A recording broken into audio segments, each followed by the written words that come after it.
लीजिए सुनिए प्रेमचंद की लिखी कहानी शराब की दुकान। वाचन समीर गोस्वामी का है। कांग्रेस कमेटी में यह सवाल पेश था, शराब और ताड़ी की दुकानों पर कौन धरना देने जाए।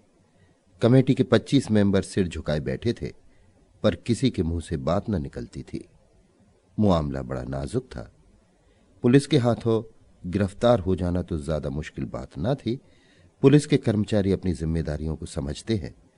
चूंकि अच्छे और बुरे तो सभी जगह होते हैं, लेकिन पुलिस के अफसर कुछ को छोड़कर सभ्यता से इतने खाली नहीं होते कि जाति और देश पर जान देने वालों के साथ दुर्व्यवहार करें। लेकिन नशेबाजों में ये जिम्मेदारी कहां। उनमें से तो अधिकांश ऐसे लोग होते हैं जिन्हें घुड़की धमकी के सिवा और किसी शक्ति के सामने झुकने की आदत नहीं। मारपीट से नशा हिरन हो सकता है, पर शांतिवादियों के लिए तो वो दरवाजा बंद है। तब कौन इस ओखली में सिर दे, कौन पियक्कड़ों की गालियां खाए। बहुत संभव है कि वे हाथापाई कर बैठे। उनके हाथों पिटना किसे मंजूर हो सकता था। फिर पुलिस वाले भी बैठे तमाशा न देखेंगे, उन्हें और भी भड़काते रहेंगे। पुलिस की शह पाकर ये नशे के बंदे जो कुछ कर डाले वो थोड़ा। ईंट का जवाब पत्थर से दे नहीं सकते, और इस समुदाय पर विनती का कोई असर नहीं। एक मेंबर ने कहा, मेरे विचार में तो इन जातों में पंचायतों को फिर संभालना चाहिए। इधर हमारी लापरवाही से उनकी पंचायतें निर्जीव हो गई हैं। इसके सिवा मुझे तो और कोई उपाय नहीं सूझता। सभापति ने कहा, हां, ये एक उपाय है, मैं इसे नोट किए लेता हूं, पर धरना देना जरूरी है। दूसरे महाशय बोले, उनके घरों पर जाकर समझाया जाए तो अच्छा असर होगा। सभापति ने अपनी चिकनी खोपड़ी सहलाते हुए कहा, यह भी अच्छा उपाय है, मगर धरने को हम लोग त्याग नहीं सकते। फिर सन्नाटा हो गया।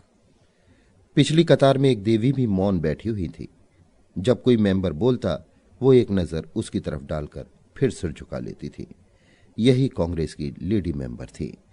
उनके पति महाशय जीपी सक्सेना कांग्रेस के अच्छे काम करने वालों में थे। उनका देहांत हुए 3 साल हो गए थे। मिसेस सक्सेना ने इधर 1 साल से कांग्रेस के कामों में भाग लेना शुरू कर दिया था, और कांग्रेस कमेटी ने उन्हें अपना मेंबर चुन लिया था। वो शरीफ घरानों में जाकर स्वदेशी और खद्दर का प्रचार करती थी। जब कभी कांग्रेस के प्लेटफॉर्म पर बोलने खड़ी होती तो उनका जोश देखकर ऐसा मालूम होता था मानो आकाश में उड़ जाना चाहती हैं। कुंदन का सा लाल रंग हो जाता था। बड़ी बड़ी करुण आंखें जिनमें जल भरा हुआ मालूम होता था चमकने लगती थी। बड़ी खुशमिजाज और इसके साथ बला की निर्भीक स्त्री थी। दबी हुई चिंगारी थी जो हवा पाकर दहक उठती है। उनके मामूली शब्दों में इतना आकर्षण कहां से आ जाता था, कह नहीं सकते। कमेटी के कई जवान मेंबर जो पहले कांग्रेस में बहुत कम आते थे, अब बिला नागा आने लगे थे। मिसेस सक्सेना कोई भी प्रस्ताव करें, उनका अनुमोदन करने वालों की कमी न थी। उनकी सादगी, उनका उत्साह, उनकी विनय, उनकी मृदुवाणी कांग्रेस पर उनका सिक्का जमाए देती थी। हर आदमी उनकी खातिर सम्मान की सीमा तय करता था, पर उनकी स्वाभाविक नम्रता उन्हें अपने दैवी साधनों से पूरा पूरा फायदा न उठाने देती थी। जब कमरे में आते लोग खड़े हो जाते थे, पर वो पिछली सफ से आगे न बढ़ती थीं। मिसेस सक्सेना ने प्रधान से पूछा, शराब की दुकानों पर औरतें धरना दे सकती हैं? सबकी आंखें उनकी ओर उठ गई। इस प्रश्न का आशय सब समझ गए। प्रधान ने कातर स्वर में कहा, महात्मा जी ने यह काम औरतों ही को सुपुर्द करने पर जोर दिया है। पर मिसेस सक्सेना ने उन्हें अपना वाक्य पूरा न करने दिया। बोली, तो फिर मुझे इस काम पर भेज दीजिए। लोगों ने कुतूहल की आंखों से मिसेस सक्सेना को देखा। ये सुकुमारी जिसके कोमल अंगों में शायद हवा भी चुभती हो, गंदी गलियों में ताड़ी और शराब की दुर्गंध भरी दुकानों के सामने जाने और नशे से पागल आदमियों की कलुषित आंखों और बाहों का सामना करने को कैसे तैयार हो गई। एक महाशय ने अपने समीप के आदमी के कान में कहा, भला की निडर औरत है। उन महाशय ने जले हुए शब्दों में उत्तर दिया, हम लोगों को कांटों में घसीटना चाहती है और कुछ नहीं। वो बेचारी क्या पिकेटिंग करेगी? दुकान के सामने खड़ा तक तो हुआ ना जाएगा। प्रधान ने सिर झुकाकर कहा, मैं आपके साहस और उत्सर्ग की प्रशंसा करता हूं, लेकिन मेरे विचार में अभी इस शहर की दशा ऐसी नहीं है कि देवियां पिकेटिंग कर सके। आपको खबर नहीं, नशेबाज कितने मुंहफट होते हैं। विनय तो वो जानते ही नहीं। मिसेस सक्सेना ने व्यंग भाव से कहा, तो क्या आपका विचार है कि कोई ऐसा जमाना भी आएगा जब शराबी लोग विनय और शील के पुतले बन जाएंगे? ये दशा तो हमेशा ही रहेगी। आखिर महात्मा जी ने कुछ समझकर ही तो औरतों को ये काम सौंपा है। मैं नहीं कह सकती कि मुझे कहां तक सफलता होगी, पर इस कर्तव्य को टालने से काम न चलेगा। प्रधान ने पशुपेश में पड़कर कहा, मैं आपको इस काम के लिए घसीटना उचित नहीं समझता। आगे आपको अख्तियार है।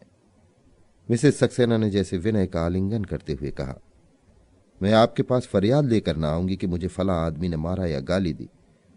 इतना जानती हूं कि अगर मैं सफल हो गई तो ऐसी स्त्रियों की कमी न रहेगी जो इस काम को 16 आने अपने हाथ में न ले लें। इस पर एक नौजवान मेंबर ने कहा, मैं सभापति जी से निवेदन करूंगा कि मिसेस सक्सेना को यह काम देकर आप हिंसा का सामना कर रहे हैं। इससे यह कहीं अच्छा है कि आप मुझे यह काम सौंपें। मिसेस सक्सेना ने गर्म होकर कहा, आपके हाथों हिंसा होने का डर और भी ज्यादा है। इस नौजवान मेंबर का नाम था जयराम। एक बार एक कड़ा व्याख्यान देने के लिए जेल हो आए थे, पर उस वक्त उनके सिर गृहस्थी का भार न था, कानून पढ़ते थे। अब उनका विवाह हो गया था, 2-3 बच्चे भी हो गए थे। दशा बदल गई थी। दिल में वही जोश, वही तड़प, वही दर्द था, पर अपनी हालत से मजबूर थे। मिसेस सक्सेना की ओर नम्र आग्रह से देखकर बोले, आप मेरी खातिर इस गंदे काम में हाथ न डालें। मुझे 1 सप्ताह का अवसर दीजिए। अगर इस बीच में कहीं दंगा हो जाए तो आपको मुझे निकाल देने का अधिकार होगा। मिसेस सक्सेना जयराम को खूब जानती थी। उन्हें मालूम था कि ये त्याग और साहस का पुतला है और अब तक परिस्थितियों के कारण पीछे दबका हुआ था। इसके साथ ही वो ये भी जानती थी कि इसमें वो धैर्य और बर्दाश्त नहीं है जो पिकेटिंग के लिए लाजमी है। जेल में उसने दरोगा को अपशब्द कहने पर चांटा लगाया था और उसकी सजा 3 महीने और बढ़ गई थी। बोली, आपके सिर गृहस्थी का भार है। मैं घमंड नहीं करती, पर जितने धैर्य से मैं ये काम कर सकती हूं आप नहीं कर सकते। जयराम ने उसी आग्रह के साथ कहा, आप मेरे पिछले रिकॉर्ड पर फैसला कर रही हैं। आप भूल जाती हैं कि आदमी की अवस्था के साथ उसकी उद्दंडता घटती जाती है।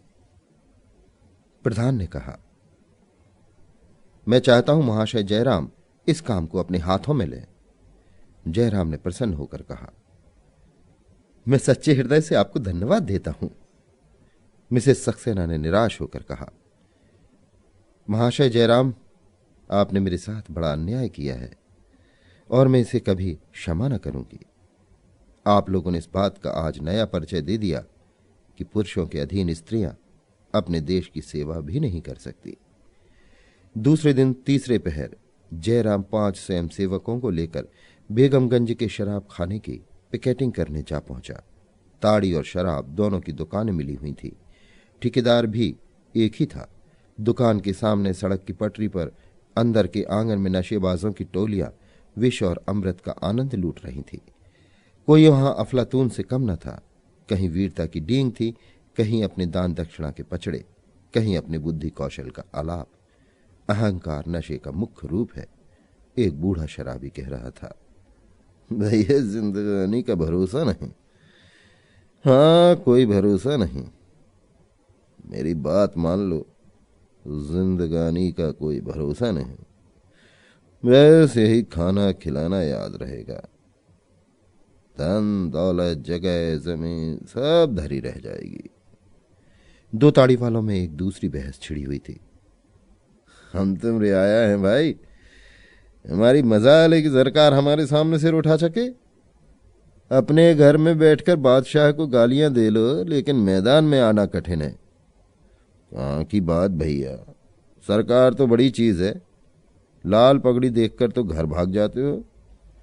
छोटा आदमी भरपेट खा के बैठता है तो समझता है अब बादशाह हम ही हैं, लेकिन अपनी हैसियत को भूलना न चाहिए। बहुत पक्की बात कहते हो खां साहब। अपनी असलियत पे डटे रहो। जो राजा है वो राजा है, जो प्रजा है वो प्रजा है, भला प्रजा कहीं राजा हो सकता है? इतने में जयराम ने आकर कहा, राम राम भाइयों, राम राम।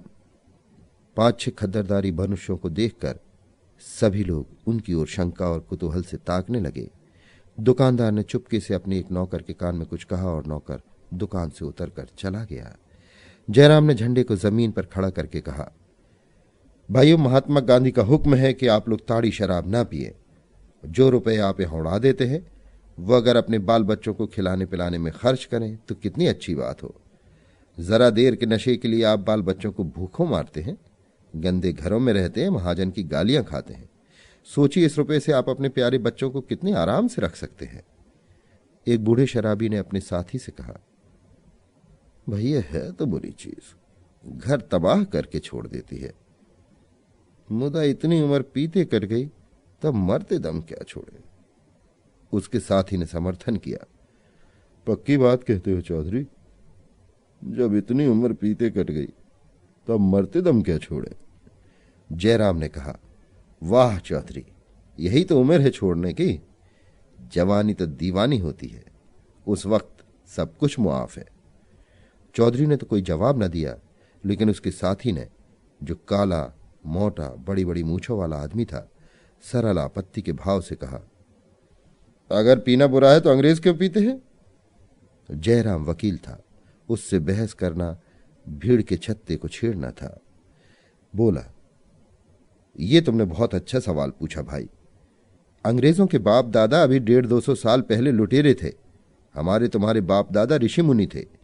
लुटेरों की संतान पिए तो पीने दो, उनके पास न कोई धर्म है न नीति, लेकिन ऋषियों की संतान उनकी नकल क्यों करे?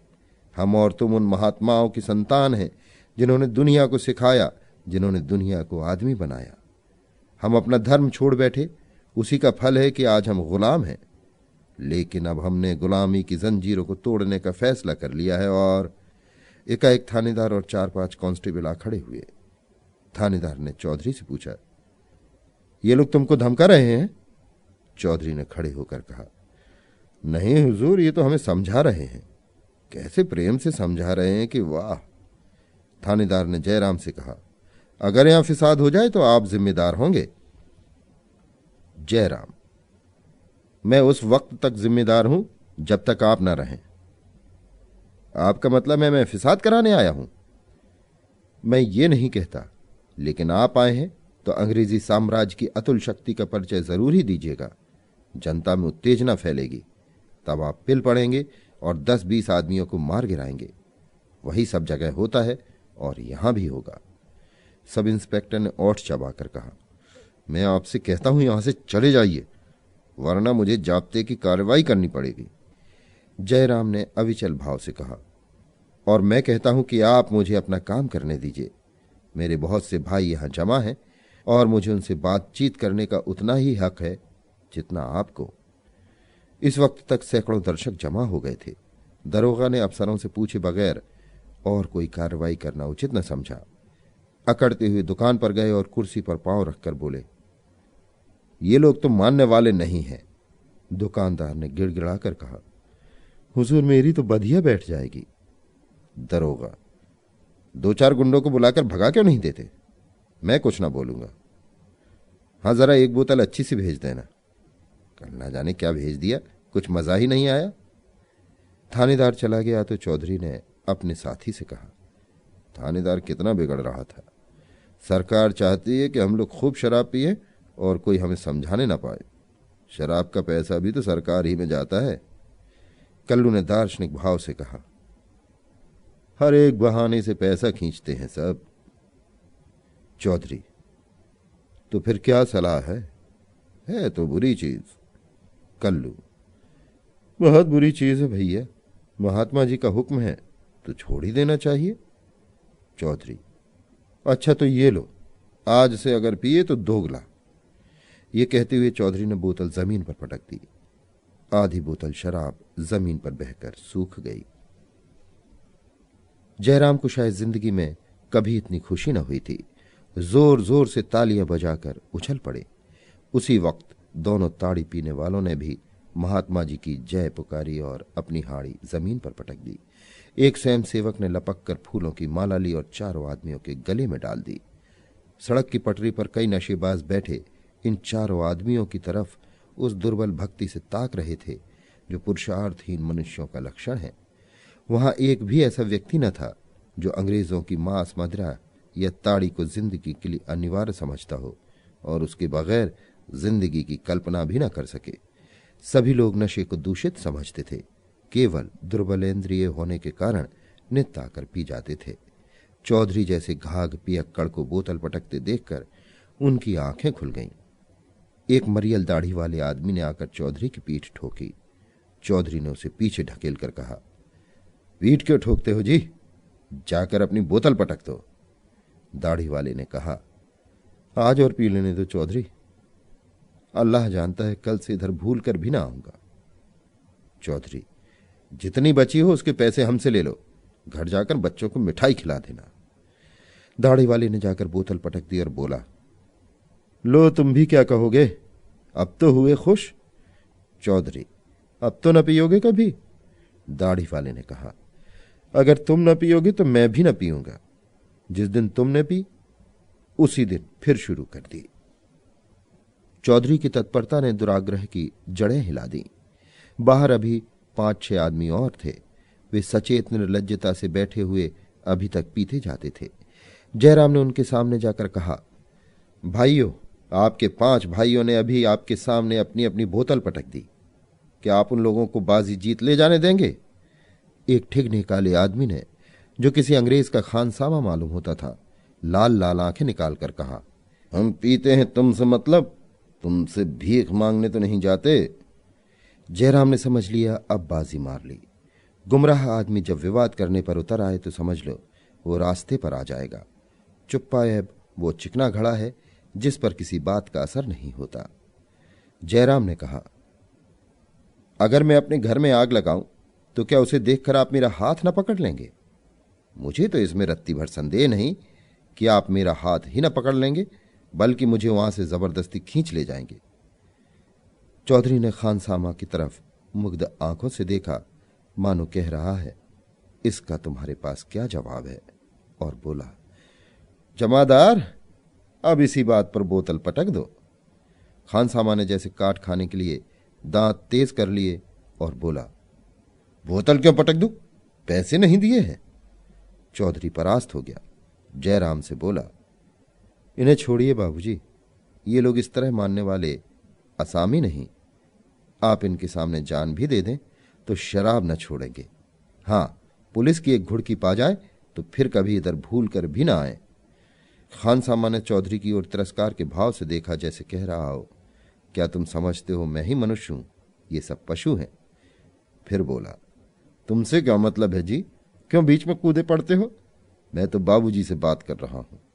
तुम कौन होते हो बीच में बोलने वाले? मैं तुम्हारी तरह नहीं हूं कि बोतल पटक कर वाह वाह कराऊं, कल फिर मुंह में कालिख लगाऊं, घर पर मंगवा कर पीऊं। जब यहां छोड़ेंगे तो सच्चे दिल से छोड़ेंगे, फिर कोई लाख रुपए भी दे तो आंख उठाकर न देखें। जयराम, मुझे आप लोगों से ऐसी ही आशा है। चौधरी ने खानसामा की ओर कटाक्ष करके कहा, क्या समझते हो मैं कल फिर पीने आऊंगा? खानसामा ने उद्दंडता से कहा, हां हां, कहता हूं तुम आओगे और बद कर आओगे, कहो पक्के कागज पर लिख दूं। चौधरी, अच्छा भाई, तुम बड़े धर्मात्मा हो, मैं पापी सही। तुम छोड़ोगे तो जिंदगी भर के लिए छोड़ोगे। मैं आज छोड़कर कल फिर पीने लगूंगा, यही सही। मेरी एक बात गांठ बांध लो, तुम उस बखत छोड़ोगे जब जिंदगी तुम्हारा साथ छोड़ देगी, इससे पहले तुम नहीं छोड़ सकते। खानसामा, तुम मेरे दिल का हाल जानते हो? चौधरी, जानता हूं, तुम्हारे जैसे सैकड़ों आदमी को भुगत चुका हूं। खानसामा, तो तुमने ऐसे बेशर्मों को देखा होगा, हयादार आदमियों को न देखा होगा। ये कहते हुए उसने जाकर बोतल पटक दी और बोला, अब अगर इस दुकान पर देखना तो मुंह में कालिख लगा देना। चारों तरफ तालियां बजने लगीं। मर्द ऐसे होते हैं। ठेकेदार ने दुकान के नीचे उतरकर कहा, तुम लोग अपनी अपनी दुकान पर क्यों नहीं जाते जी? मैं तो किसी की दुकान पर नहीं जाता। एक दर्शक ने कहा, खड़े हैं तो तुमसे मतलब? सड़क तुम्हारी नहीं है, तुम गरीबों को लूटे जाओ, किसी के बाल बच्चे भूखों मरे, तुम्हारा क्या बिगड़ता है? दूसरे शराबियों से, क्या यारो अब भी पीते जाओगे? जानते हो ये किसका हुक्म है? अरे कुछ भी तो शर्म करो। जयराम ने दर्शकों से कहा, आप लोग यहां भीड़ न लगाएं और न किसी को भला बुरा कहें। मगर दर्शकों का समूह बढ़ता जाता था। अभी तक 4-5 आदमी बेगम बैठे हुए कुल्हड़ पर कुल्हड़ चढ़ा रहे थे। एक मनचले आदमी ने जाकर उस बोतल को उठा लिया जो उनके बीच में रखी हुई थी और उसे पटकना चाहता था कि चारों शराबी उठ खड़े हुए और उसे पीटने लगे। जयराम और उसके स्वयंसेवक तुरंत वहां पहुंच गए और उसे बचाने की चेष्टा करने लगे कि चारों उसे छोड़कर जयराम की तरफ लपके।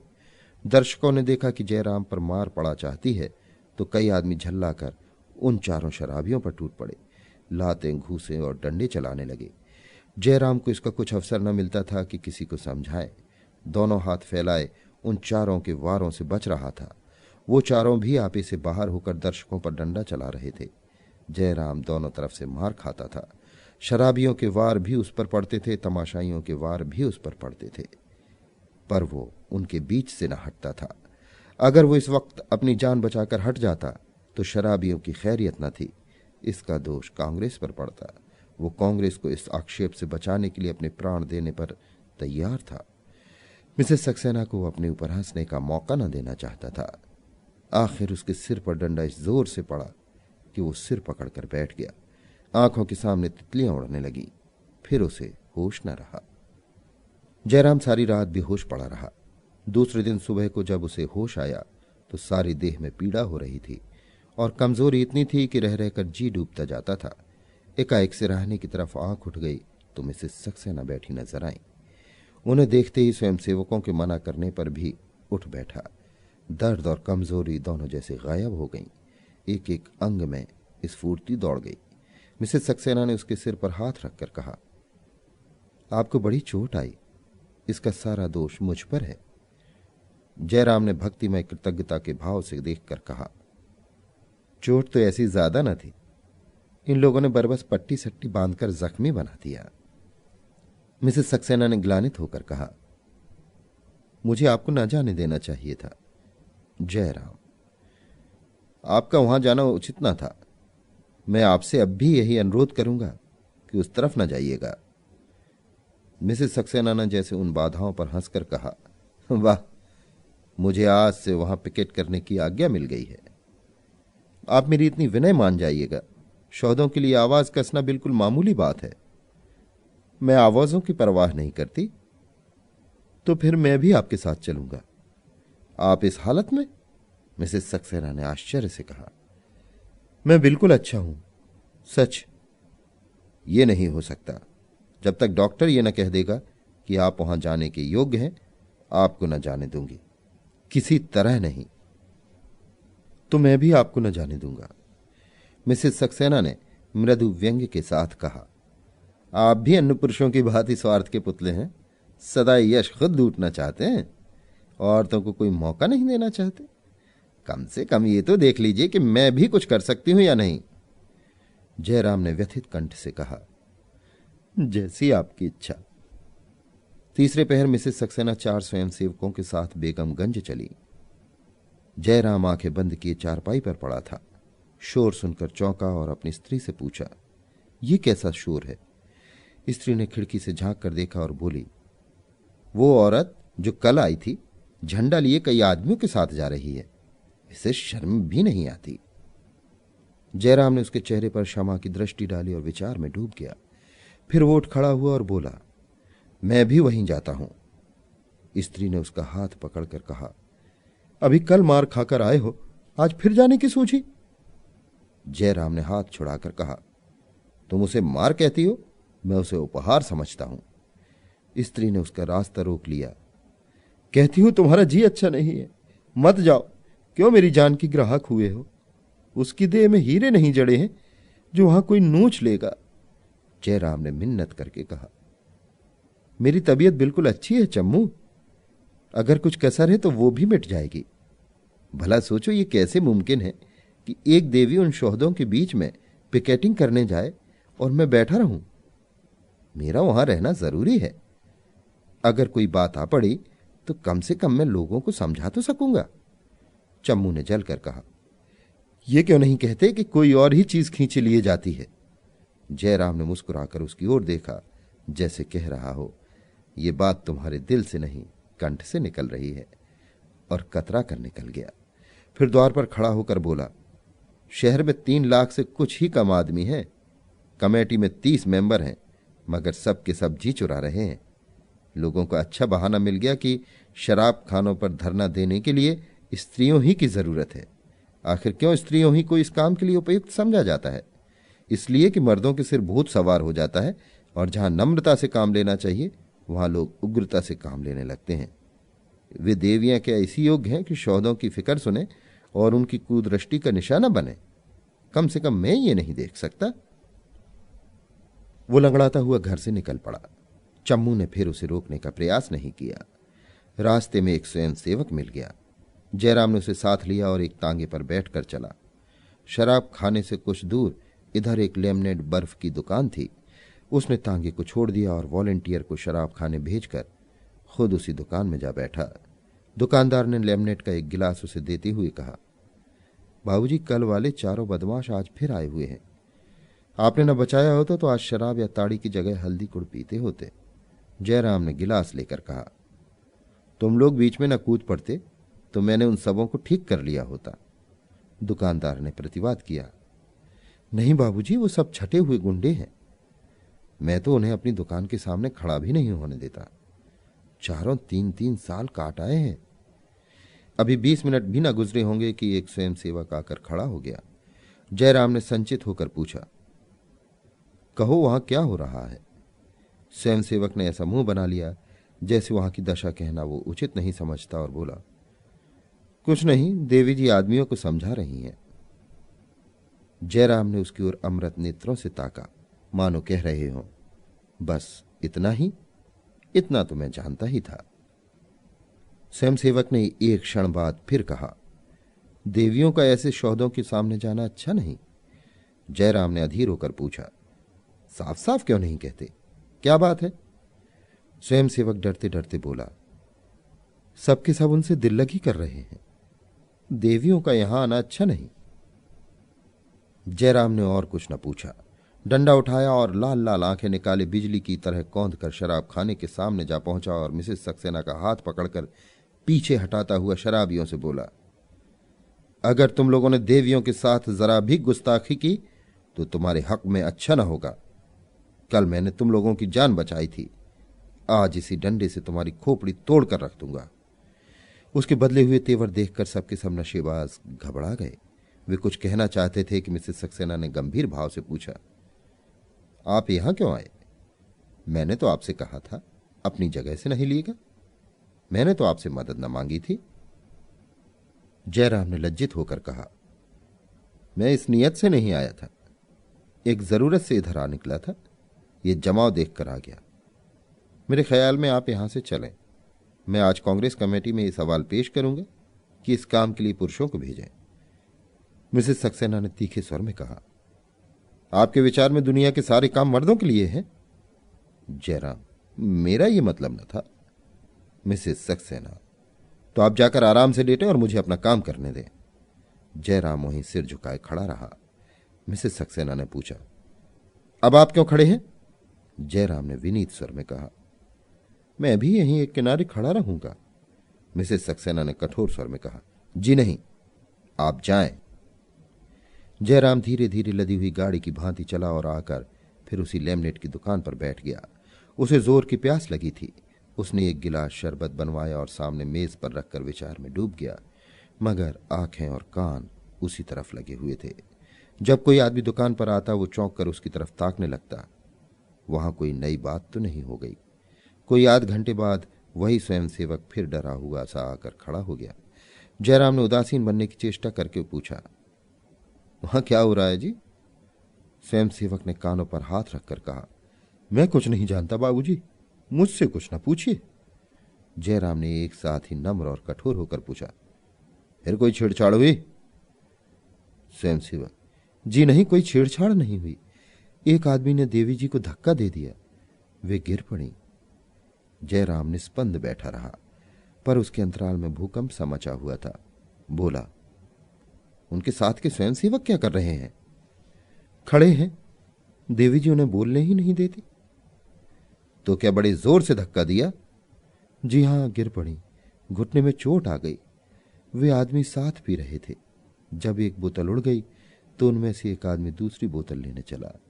देवी जी ने रास्ता रोक लिया। बस उसने धक्का दे दिया। वही जो काला मोटा सा आदमी है। कल वाले चारों आदमियों की शरारत है। जयराम उन्माद की दशा में वहां से उठा और दौड़ता हुआ शराब खाने के सामने आया। मिसेस सक्सेना सिर पकड़े जमीन पर बैठी हुई थी और वो काला मोटा आदमी दुकान के कटघरे के सामने खड़ा था। 50 आदमी जमा थे। जयराम ने उसे देखते ही लपक कर उसकी गर्दन पकड़ ली और इतनी जोर से दबाई कि उसकी आंखें बाहर निकल आईं। मालूम होता था उसके हाथ फौलाद के हो गए हैं। सहसा मिसेस सक्सेना ने आकर उसका फौलादी हाथ पकड़ लिया और भवें सिकोड़कर बोली, छोड़ दो इसकी गर्दन, क्या इसकी जान ले लोगे? जयराम ने और जोर से उसकी गर्दन दबाई और बोला, हां ले लूंगा, ऐसे दुष्ट की यही सजा है। मिसेस सक्सेना ने अधिकार गर्व से गर्दन उठाकर कहा, आपको यहां आने का कोई अधिकार नहीं है। एक दर्शक ने कहा, ऐसा दबा बाबूजी की साला ठंडा हो जाए। इसने देवी जी को ऐसा ढकेला कि बेचारी गिर पड़ी। हमें तो बोलने का हुक्म नहीं है, नहीं तो हड्डी तोड़कर रख देते। जयराम ने शराबी की गर्दन छोड़ दी। वो किसी बाज के चंगुल से छूटी हुई चिड़िया की तरह सहमा हुआ खड़ा हो गया। उसे एक धक्का देते हुए उसने मिसेस सक्सेना से कहा, आप यहां से चलती क्यों नहीं? आप जाए, मैं बैठता हूं। अगर एक छटाक शराब बिक जाए तो मेरा कान पकड़ लीजिएगा। उसका दम फूलने लगा। आंखों के सामने अंधेरा छा गया। वो खड़ा न रह सका। जमीन पर बैठकर रूमाल से माथे का पसीना पोंछने लगा। मिसेस सक्सेना ने परिहास करके कहा, आप कांग्रेस नहीं है कि मैं आपका हुक्म मानूं। आप यहां से न जाएंगे तो मैं सत्याग्रह करूंगी। फिर एकाएक कठोर होकर बोली, जब तक कांग्रेस ने इस काम का भार मुझ पर रखा है, आपको मेरे बीच में बोलने का कोई हक नहीं। आप मेरा अपमान कर रहे हैं। कांग्रेस कमेटी के सामने आपको इसका जवाब देना होगा। जयराम तिलमिला उठा, बिना कोई जवाब दिए लौट पड़ा और वेग से घर की तरफ चला। पर ज्यों-ज्यों आगे बढ़ता था उसकी गति मंद होती जाती थी, यहां तक कि बाजार के दूसरे सिरे पर आकर वो रुक गया। रस्सी यहां खत्म हो गई। उसके आगे जाना उसके लिए असाध्य हो गया। जिस झटके ने उसे यहां तक भेजा था उसकी शक्ति अब शेष हो गई थी। उन शब्दों में जो कटता और चोट थी उसमें अब उसे सहानुभूति और स्नेह की सुगंध आ रही थी। उसे फिर चिंता हुई, न जाने वहां क्या हो रहा है। कहीं उन बदमाशों ने और कोई दुष्टता न की हो या पुलिस न आ जाए। वो बाजार की तरफ मुड़ा, लेकिन एक कदम ही चलकर फिर रुक गया। ऐसे पशुपेश में वो कभी न पड़ा था। सहसा उसे वही स्वयंसेवक दौड़ता आता दिखाई दिया। वो बदहवास होकर उससे मिलने के लिए खुद भी उसकी तरफ दौड़ा। बीच में दोनों मिल गए। जयराम ने हाफते हुए पूछा, क्या हुआ, क्यों भागे जा रहे हो? स्वयंसेवक ने दम लेकर कहा, बड़ा गजब हो गया बाबूजी। आपके आने के बाद वो काला शराबी बोतल लेकर दुकान से चला तो देवी जी दरवाजे पर बैठ गई। वो बार बार देवी जी को हटाकर निकलना चाहता है, पर वो फिर आकर बैठ जाती हैं। धक्कम धक्के में उसके कुछ कपड़े फट गए हैं और कुछ चोट भी। अभी बात पूरी ना हुई थी कि जयराम शराब खाने की तरफ दौड़ा। जयराम शराब खाने के सामने पहुंचा तो देखा मिसेस सक्सेना के चारों स्वयंसेवक दुकान के सामने लेटे हुए हैं और मिसेस सक्सेना एक किनारे पर सिर झुकाए खड़ी हैं। जयराम ने डरते डरते उनके चेहरे पर निगाह डाली। आंचल पर रक्त की बूंदें दिखाई दी। उसे फिर कुछ सुध न रही। खून की वो चिंगारियां जैसे उसके रोम रोम में समा गई। उसका खून खौलने लगा, मानो उसके सिर खून सवार हो गया हो। वो उन चारों शराबियों पर टूट पड़ा और पूरे जोर के साथ लकड़ी चलाने लगा। एक एक बूंद की जगह वो एक एक घड़ा खून बहा देना चाहता था। खून उसे कभी इतना प्यारा न था। खून में इतनी उत्तेजना है इसकी उसे खबर न थी। वो पूरी जोर से लकड़ी चला रहा था। मिसेस सक्सेना कब आकर उसके सामने खड़ी हो गई उसे कुछ पता न चला। अब वो जमीन पर गिर पड़ी। तब उसे जैसे होश आ गया हो। उसने लकड़ी फेंक दी और वहीं निश्चल निस्पंद खड़ा हो गया, मानो उसका रक्त प्रवाह रुक गया है। चारों स्वयंसेवकों ने दौड़कर मिसेस सक्सेना को पंखा झलना शुरू किया। दुकानदार ठंडा पानी लेकर दौड़ा। एक दर्शक डॉक्टर को बुलाने भागा, पर जयराम वहीं बेजान खड़ा था, जैसे स्वयं अपने तिरस्कार भाव का पुतला बन गया हो। अगर इस वक्त कोई उसके दोनों हाथ काट डालता, कोई उसकी आंखें लाल लोहे से फोड़ देता, तब भी वो चूना करता। फिर वहीं सड़क पर बैठकर उसने अपने लज्जित, तिरस्कृत, पराजित मस्तक को भूमि पर पटक दिया और बेहोश हो गया। उसी वक्त उस काले मोटे शराबी ने बोतल जमीन पर पटक दी और उसके सिर पर ठंडा पानी डालने लगा। एक शराबी ने लाइसेंसदार से कहा, तुम्हारा रोजगार अन्य लोगों की जान लेकर रहेगा। अब तो अभी दूसरा ही दिन है। लाइसेंसदार ने कहा, कल से मेरा इस्तीफा है। अब स्वदेशी कपड़े का रोजगार करूंगा, जिसमें जस भी है और उपकार भी। शराबी ने कहा, घाटा तो बहुत रहेगा। दुकानदार ने किस्मत ठोक कर कहा, घाटा नफा तो जिंदगानी के साथ है। अभी आप सुन रहे थे प्रेमचंद की लिखी कहानी शराब की दुकान। वाचन समीर गोस्वामी का था।